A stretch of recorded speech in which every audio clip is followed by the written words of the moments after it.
Hello, everyone. One of the underlining assumptions when I come into a shul is that what they're doing is correct. And if I didn't see what they were doing previously, if I, for some reason or another, am a bit confused, it's because of me. I didn't learn enough. I didn't see enough.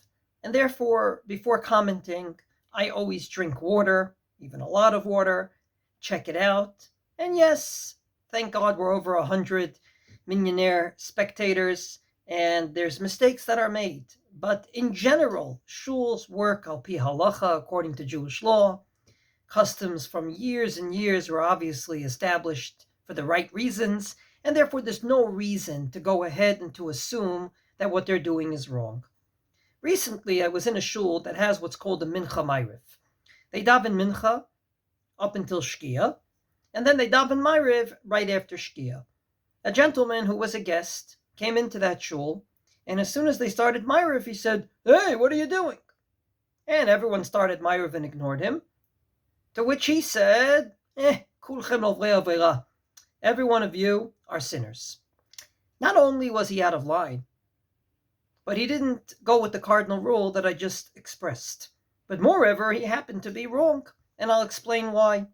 When talking about the time for Ma'ariv, this is what the Shulchan Aruch says based on Rabbeinu Yonah, and I quote from Simon Reish Lamed Gimel. And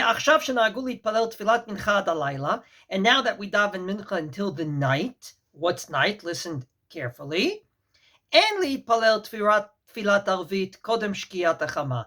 You shouldn't daven ma'ariv before shkia. Therefore, right after shkia, you can daven ma'ariv. This is exactly the same wording of the levush, and indeed, even though Kriyat Shema should be repeated, as I'm about to explain, you can daven ma'ariv then. The reason for that is that the time between shkia, between sunset and nightfall, is a time called ben hashmashot, twilight, which is safek yom and safek laila. We don't know if it's night or day or if it's both night or day. Suffice it to say that if it might be night, you can be makel on ma'ariv, which is the Rabbanan, because safek the Rabbanan lekula. When you have a doubt regarding a rabbinic law, you can go lenient. So therefore, you can daven ma'ariv then. It might be night. We're talking about a Derabanan, and therefore you can daven then. However, Kriyat Shema, which is the Oraita, which is a biblical commandment, you should repeat later. So therefore, in these minyanim, not only are they following the Shulchan Aruch correctly, I would even say that it's lechatchila. And the only thing I would add is to say, repeat Kriyat Shema.